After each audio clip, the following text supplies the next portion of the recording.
Hi friends, welcome back to my channel super all with very healthy. ಇವತ್ತು ನಾನು ಸಿಂಪಲ್ಲಾಗಿ ಬೇಳೆ ಸಾರು ಮಾಡೋದು ಹೇಗೆ ಅಂತ ತೋರಿಸ್ಕೊಡ್ತೀನಿ. ಹೇಗೆ ಮಾಡೋದಂತ ನೋಡೋಣ ಬನ್ನಿ. ಫಸ್ಟು ಒಂದು ಕುಕ್ಕರ್ ತೊಗೊಳ್ಳಿ. ಅದಕ್ಕೆ ನಾನು ಸ್ವಲ್ಪ ಅಂದರೆ 3 ಸ್ಪೂನು ಕಡಲೆಬೇಳೆ, 3 ಸ್ಪೂನು ಹೆಸರುಬೇಳೆ, 3 ಸ್ಪೂನು ಮೈಸೂರು ಬೇಳೆ ಮತ್ತು 3 ಸ್ಪೂನು ತೊಗರಿಬೇಳೆನ ಆ್ಯಡ್ ಮಾಡಿದ್ದೀನಿ.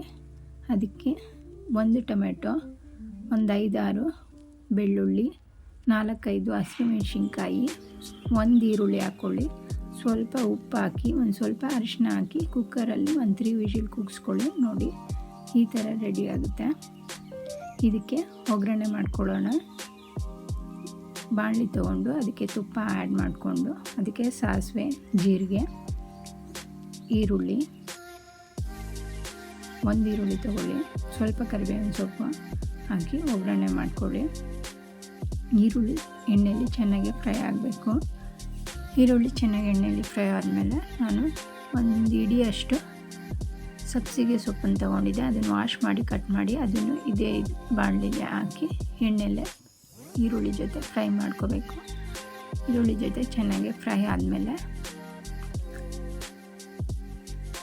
ಇದನ್ನು ನಾನು ಈಗ ಆಲ್ರೆಡಿ ಬೇಯಿಸ್ಕೊಂಡಿರೋ ಬೇಳೆಗೆ ನಾವು ಮಿಕ್ಸ್ ಮಾಡೋಣ. ಫ್ರೆಂಡ್ಸ್, ಇದನ್ನು ನಾವು ಆಲ್ರೆಡಿ ಬೇಯಿಸ್ಕೊಂಡಿರೋ ಬೇಳೆಗೆ ಮಿಕ್ಸ್ ಮಾಡಾದಮೇಲೆ ಇದು ಸಾಂಬಾರು ರೆಡಿ ಆಗುತ್ತೆ. ಇದು ಸಿಂಪಲ್ಲಾಗಿ ಏನು ವೆಜಿಟೇಬಲ್ಸ್ ಏನೂ ಇಲ್ಲದೆ ಇದ್ದಾಗ ಅಥವಾ ಸಡನ್ನಾಗಿ ಏನು ಮಾಡೋದಂತ ತೋಚದೇ ಇದ್ದಾಗ ಈ ಥರ ಸಿಂಪಲ್ಲಾಗಿ ಒಂದು ಬೇಳೆ ಸಾರನ್ನ ನೀವು ಮಾಡ್ಕೋಬೋದು.